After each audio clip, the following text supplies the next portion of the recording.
Oi, gente, a paz do Senhor Jesus. Bom dia a todos. Tudo bem com vocês? Espero que sim. E para gente começar, eu gostaria de ler com vocês o Salmo 119. Calma que não é todo não. Só um pedacinho. Aliás, fica uma dica aqui. Salmo 119, gente, é riquíssimo. Que salmo maravilhoso para a gente estar meditando, para a gente estar tomando posse das promessas, para a gente estar aprendendo mais das vontades de Deus para nós. Eu tenho ele muito lido, olha, minha Bíblia é toda marcada, tá vendo? Eu gosto muito de meditar nele. Inclusive, vou deixar para vocês aqui, ó. Eu tenho o áudio do 119 gravado, porque eu fiz um propósito, né, no ano passado, de estar lendo todos os dias durante um mês, o Salmo 119. E aí, às vezes, a gente sabe como que é o nosso dia, né? Tem dia que tá mais calmo, mas tem dia que é uma correria só. E aí, nesse dia, o que que eu fazia? Como eu já tinha gravado ele, né? Eu tive essa ideia, eu vou gravar um áudio.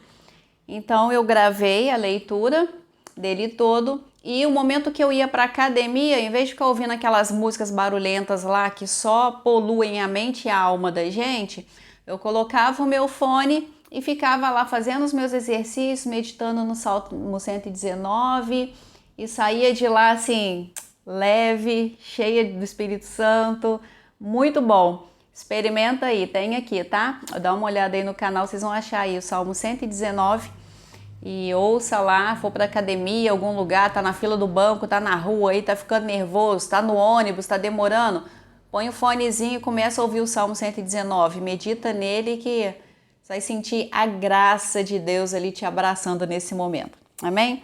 Então vamos lá, olha só, o de hoje que eu quero ler com vocês, o 119, está no verso 65 ao 68, e ele diz assim: trata com bondade, vou trazer para mim, a tua serva, Senhor, conforme a tua promessa.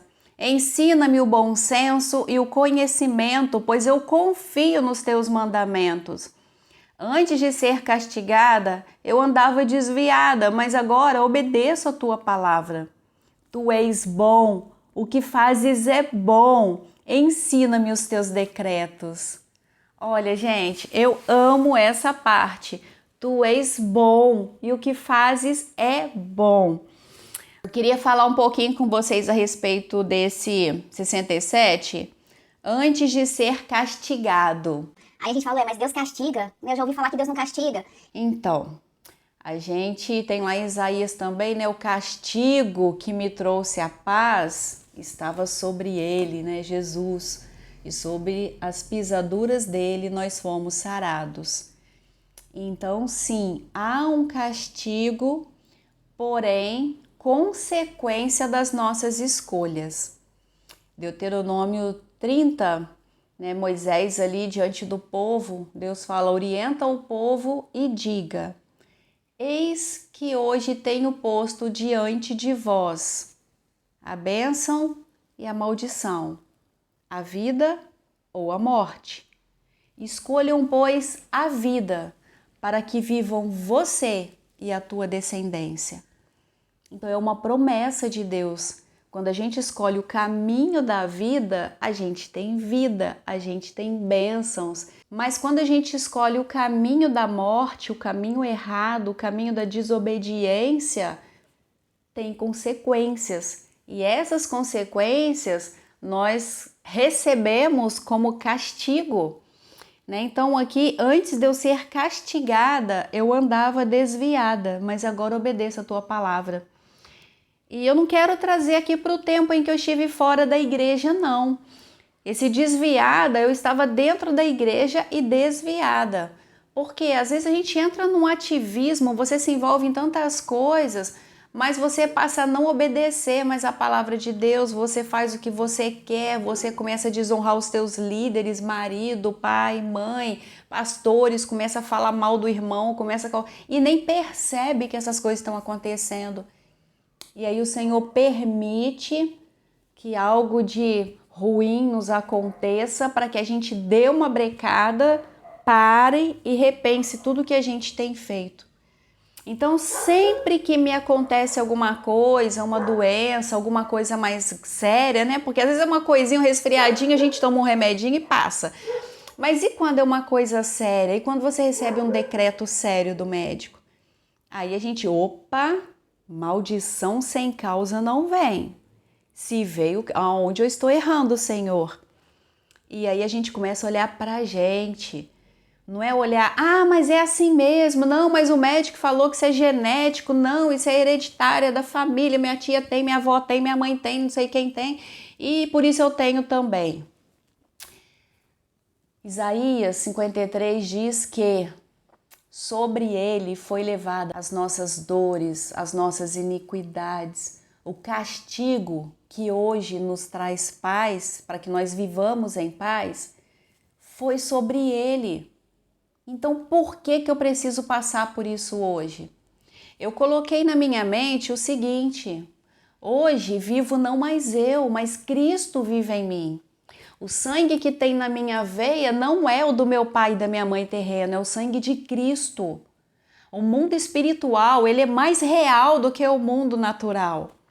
E eu preciso acreditar e viver e proferir essas palavras, porque é isso que vai trazer vida para a minha vida, quando eu declaro essas palavras. O livro de Provérbios, né? Quem aí não leu ainda, leia o livro de Provérbios. Eu tenho comigo também um hábito, né? Eu já criei, começou assim como um desafio, depois virou um propósito, hoje ele é um hábito de ler o Provérbios todos os dias. Então, o mês tem 31 dias, nós temos 31 capítulos de Provérbios, você lê um para cada dia. O mês que tem 30, você lê 2. Fevereiro a gente tem 28, 29, você lê mais um pouquinho, só fevereiro. E todo dia isso se renova, cada dia que você lê, você fala, mas eu já li tantas vezes, eu não lembro de ter lido isso aqui, como assim? É porque naquele momento é aquilo que você precisa, então é aquilo que você vai receber. Então eu gosto muito de Provérbios, porque ele nos adverte em tantas coisas, né? E uma sabedoria do rei Salomão, o homem mais sábio, ele pediu sabedoria a Deus e Deus deu não só sabedoria, como riquezas.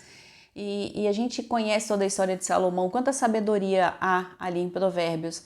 E ele fala muito para a gente tomar o cuidado com o que sai da nossa boca. Tiago também fala, né, lá no Novo Testamento. Tiago fala que aquele que consegue dominar a própria língua é um varão valoroso, é uma pessoa acima da média, porque é o menor membro do corpo, mas causa tanto estrago, tanto dano, causa até morte. E aí a gente tem que ter o cuidado, o que eu ando proferindo sobre a minha vida, sobre a vida dos que estão à minha volta. O que eu quero deixar aqui é: antes de ser castigada, eu andava desviada, mas agora obedeço a tua palavra. Depois eu vou deixar aqui um outro vídeo para vocês. No final eu vou deixar ele aqui em cima, tá? Para vocês verem lá. Sobre quando eu tive pânico em 2015. Eu fui acometida de síndrome do pânico. Foi horrível. Eu perdi uns 15 quilos em 8 meses. De medo de sair de dentro de casa, medo de comer.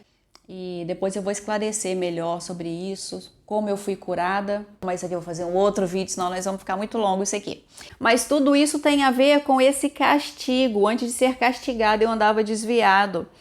Eu acredito que a gente passa momentos na presença de Deus que a gente, né, vamos botar assim, momento que você recebe um diagnóstico do médico, te assustou. E aí nesse momento você corre para Deus. Eu pelo menos sou assim, tá, gente? Eu corro para Deus. Onde eu errei? O que eu fiz? Maldição sem causa não vem. Tem uma causa. Aonde eu abri a brecha? O que houve, Senhor? E corro para os pés dele, vou orar e Deus sempre me responde. Eu sempre vou para a Bíblia e ele, sabe, vai vindo na minha mente. Abre em tal lugar, abre em tal lugar, abre em tal lugar. E eu vou abrindo e aquelas coisas vai conectando. Então esse castigo, na verdade, é uma permissão de Deus para consequência daquilo que a gente escolheu, de uma escolha errada. De repente uma palavra que você lançou, que você já sabe que não deve falar, mas falou, e agora a consequência sobre ela é maior. Nossa, mas antes eu sempre falei isso, nunca aconteceu nada. Pois é, mas agora você sabe o peso que ela tem. E você tentou a Deus quando você disse ela de novo. Então agora ela tem uma consequência maior. E aí a gente entende isso como castigo, né? Então eu entendo que na transliteração, essa palavra castigo, na verdade, ela seria uma consequência, né? Antes de eu sofrer as consequências das minhas más escolhas, eu andava desviado. Então o Senhor permite essas coisas para que a gente não se desvie, porque às vezes a gente está dentro da igreja exercendo funções e às vezes as nossas funções nos distraem, né? Já ouviu aquele ditado que diz: se o diabo não pode te parar, ele te empurra? E quando você é empurrado, você vai, você não pensa muito, você vai atropelando as coisas. Então é um risco também da gente perder a salvação. E às vezes o Senhor permite algumas coisas para que a gente pare, respire, viva lá em Mateus 6, que eu amo, de 25 a 34. Não andeis ansiosos com as coisas desse mundo. E aí a gente entra de novo no rio, né? Naquele rio que é ele que leva, que quando a gente está num nível que já não se pode mais andar, a gente nada. E aí a gente depende do Espírito Santo, e nesse rio só se pode atravessar a nado. Então é depender totalmente do Espírito Santo, sair da nossa dependência física das coisas dessa terra, que a gente pensa: isso aqui é meu pão, isso aqui é meu chão. Se eu perder esse emprego, misericórdia, acabou minha vida. Deus fala: então pronto, perdeu o emprego. Então cuidado, aquilo que a gente se apoia, Deus vai tirar, porque o nosso apoio tem que ser aqui, ó, a nossa fé tem que estar firmada no Senhor Jesus. Aconteça o que acontecer, Ele continua no controle, Ele continua sentado no trono, num alto e sublime trono, mas sempre olhando por nós que somos filhos. Amém?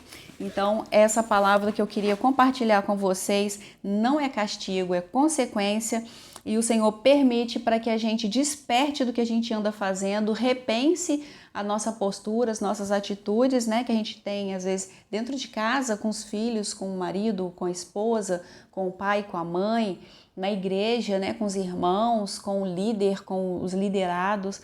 Então a gente precisa repensar tudo, né, e orar: Senhor, aonde foi que eu abri aqui para que essa maldição chegasse? Porque maldição sem causa não vem. Mas Deus é bom e o que Ele faz é bom. Então a gente precisa cada vez mais aprender. Muito gratificante. Leiam o Salmo 119, se aprofundem no Salmo 119. Deus abençoe você, fique com Deus e até a próxima.